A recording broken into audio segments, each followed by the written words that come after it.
Hello everyone, welcome once again to our channel SR Pharma Gyan. Today I am here with a topic, that is nucleophilic substitution reaction. The topic is quite common and very important to understand what is actually the nucleophilic substitution reaction is and what are the mechanism involved in that. Let's straightly go to the topic. What is substitution reaction? Substitution reaction involves an atom or a group which is replaced by another atom or group. So, if you take an example CH4 and Cl, the reaction between CH4 and Cl, that is methane and chlorine, in which one hydrogen is replaced with this chlorine and this hydrogen is reacted to give HCl with another chlorine molecule. So, here the hydrogen is replaced with this chlorine. So, there is a replacement. If we come to the aromatic compounds, here hydrogen is present. So, this hydrogen has replaced with this chlorine. So, that is a replacement reaction or substitution reaction. Now, what are the types of substitution reactions? Is nucleophilic substitution reaction, electrophilic substitution reaction, free radical substitution reaction. Aliphatic nucleophilic substitution reaction can further divided into aliphatic nucleophilic substitution reaction, aromatic nucleophilic substitution reaction, acyl nucleophilic substitution reaction. And similarly, electrophilic substitution reaction can also divide into aliphatic electrophilic substitution reaction, aromatic electrophilic substitution reaction, and another type is free radical substitution reaction. I made a separate video in all type of substitution reactions along with addition elimination reactions. I have given the link in the description box. You can follow that for understanding there is different type of reactions in organic chemistry. So, what is nucleophilic substitution reaction? Nucleophile is actually the nucleus loving group, that means positively charged element loving group. So, nucleophile actually it is actually negatively charged or electron rich species.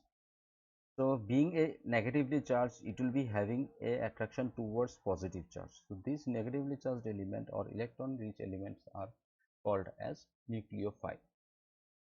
So, this nucleophile they are selectively attack the positively charged element and a new bond forms. Okay. So, this is a positively charged element and this nucleophile attack this positively charged element, it forms a new bond. So, these are nucleophilic substitution reaction. So, ultimately this X is replaced with nucleophile. So, that is why it is substitution, as the nucleophile involves, this is nucleophilic substitution reaction. Now, nucleophilic substitution can be divided into two types, that is SN1 and SN2. So, what represents S? S represents the substitution reaction and represents the nucleophilic substitution, nucleophilic, and the SN is nucleophilic substitution reaction. What does it that 1 and 2 represents? So, this 1 and 2 represents the kinetic order of the reaction. Okay. So, what is actually the kinetic order? Let's take explain the same with taking some diagram. The kinetic order of the reaction also depends on the rate of the reaction. If the rate of the reaction depends on one element, one reactant, then it is SN1, and if the kinetic of the reaction depends, or the rate of the reaction depends on the two reactants, then it is SN2 reaction. So, that 2 represents how many reactants involved in rate limiting step, that means depends on the decide the rate of the reaction. Okay, let's come with that example. This is a diagram. Suppose we are pouring some water into that. Okay, so what will happen? This water will transfer through this space and it will be depositing in this chamber. Then it will further transfer to this chamber and further transfer to this chamber.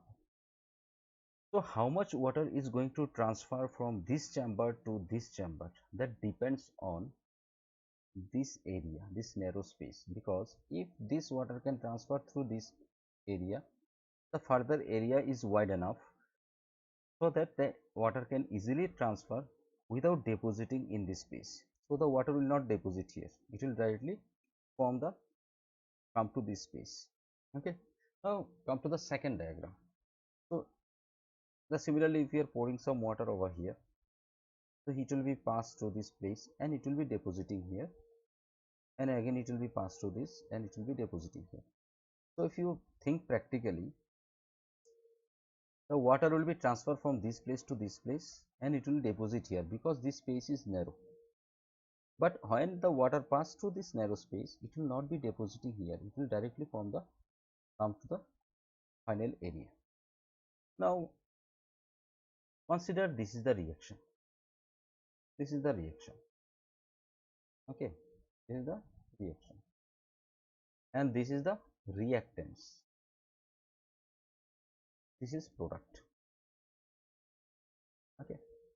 So when the reactants are passing through this place and forming the product, where it is finding resistance in this space only. If it pass through this space, there will not face any further resistance to form the product, isn't it? So here it will be the area where the reactants will find resistance to form the product. If we come to this area, what happens? This area it will first find the resistance, then it will be depositing here, and the second resistance it will find here, and here they will not find any resistance, it will form the product. So how much reactions will, how fast the reaction will proceed from this area to this area, this depends on this area, this narrow space and this narrow space. So if the reaction proceeds and the rate depends on two factors, then it is SN2 reaction, and here it is depends on one factor, the rate of this reaction to proceed to the product depends on this place. So this is SN1 because there is one factor involved in this, here two factors involved in this, okay. So this is the rate of reaction. Let's discuss by taking some example. This is an example of an SN1 reaction. Generally SN1 reaction is two-step process, okay. SN1 reaction is two-step process. You find that this depends on the kinetic, not the step. SN1 mechanism follows two-step mechanism, SN2 follows one-step mechanism, okay. So don't confuse between these two. This is two-step mechanism SN1. So what is the first step? This is the leaving group, this is released from this alkyl halide, it is forming a carbocation, okay. This is the first step, and in second step this carbocation is attacked by the nucleophile. This is nucleophile, this is leaving group, okay. This is substrate, this substrate, from this substrate leaving group is removed, it is forming carbocation and the nucleophile attacks to that carbocation. Now this is the second step process. One thing you can consider, this OH can attack either this side or this side, both the side it can attack, okay. So if this OH attack from this side, this product will form, this if the OH is attacked from this side, this product will form. So both the isomer it will form, okay, in SN1 mechanism. So similarly what happens here, the first step, the removal of this leaving group, this is quite tough process and it takes the maximum energy to form this carbocation in this reaction, okay. So after this carbocation forms, this is a positively charged and this is negatively charged, the nucleophile is negatively charged, isn't it? So this attack is, it will be quite easy, but this process is the tough process and it is the rate limiting step. That means this is the alkyl halide and this is the carbocation, okay. After formation of this carbocation, this OH can easily attack that and it can easily form the product. So here it is the rate limiting step, the formation of carbocation from alkyl halide. That means the rate of this reaction depends on the formation of the carbocation, depends on this factor, that is one factor involved in that. That's why it is SN1 mechanism. Let's take this example. This is the substrate is forming a polarized bond. The bromine is removed here and it is forming a carbocation. Then OH is attacked, it is forming again a polar bond and it gets stabilized to give the product. So what is the SN2 mechanism? This is as in SN2 mechanism, it is a one-step process and it is the rate of the reaction depends on two reactants.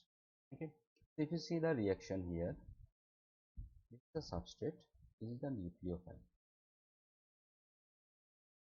Okay, so both reacts together to give the transition state, and after leaving that leaving group, it gives you the product.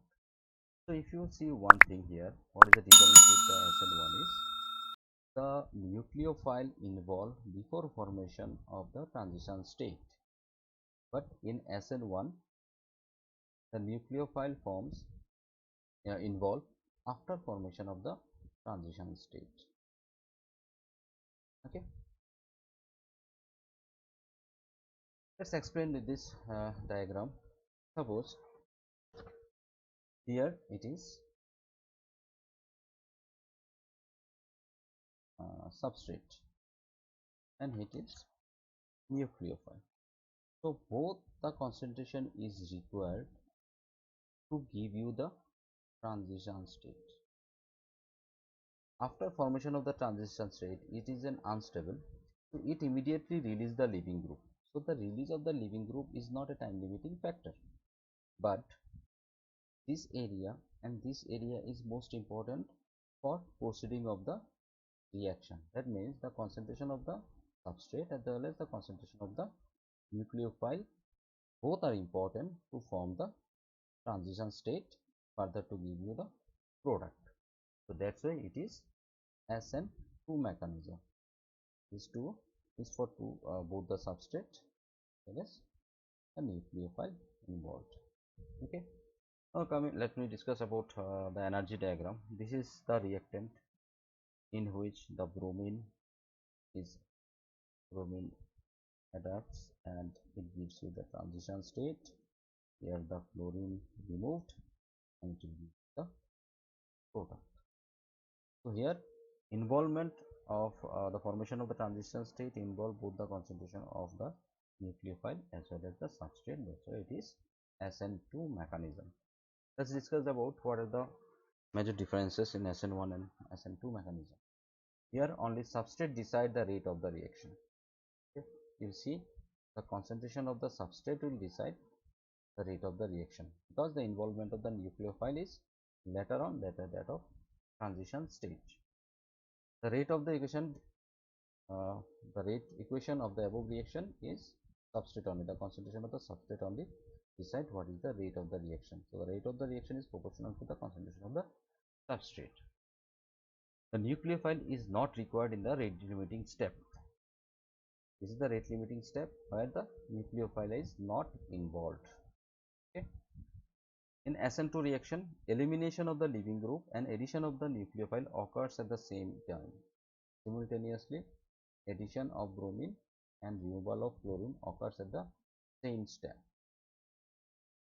The rate of the rate equation of the above reaction, it will be rate proportional to substrate as well as nucleophile. That means substrate and both nucleophile will decide what will be the rate of the reaction. Inversion of configuration occurs. This is one of the important things. Say that chlorine is present at the right hand side of in the substrate, but in product the bromine is present exactly at the opposite side of the where the chlorine was present. So configuration is totally opposite. That means inversion occur in configuration. So in SN2 mechanism, inversion of configuration occurs, but the same thing is not occurred in SN1 mechanism, which can either attack from this side also, from this side also, both the configuration forms. The inversion of configuration is not occurred in SN1 mechanism, but in SN2 mechanism, the inversion of configuration occurs. Okay. Nucleophilicity also affect the rate of the reaction. More strong the nucleophile, more chance to produce this transition state. So the nucleophile concentration or strength will decide how much fast the transition state will form. But in SN1, the concentration will of the nucleophile does not affect anything because the transition state forms before attack of the nucleophile. Okay.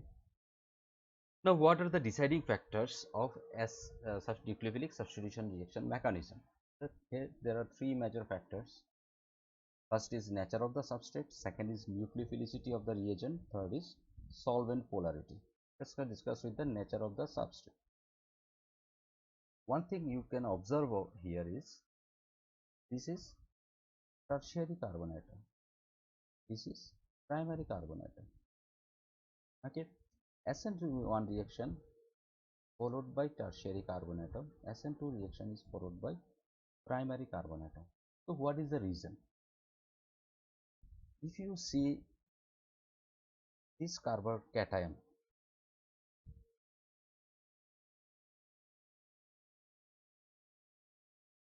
there are three CH3 group. We know that CH3 group is electron donating group. So this 3 CH3 group donates bonded electrons, some bonded electrons, and neutralize this positive charge. That means this positive charge get stabilized. That means tertiary carbon atom can stabilize the formed carbocation. That means this carbocation is more stable in case of tertiary carbon atom. The tertiary carbon atom follows the SN1 mechanism. But the same thing, if we consider this primary carbon atom, there is only one CH3 to neutralize this carbocation.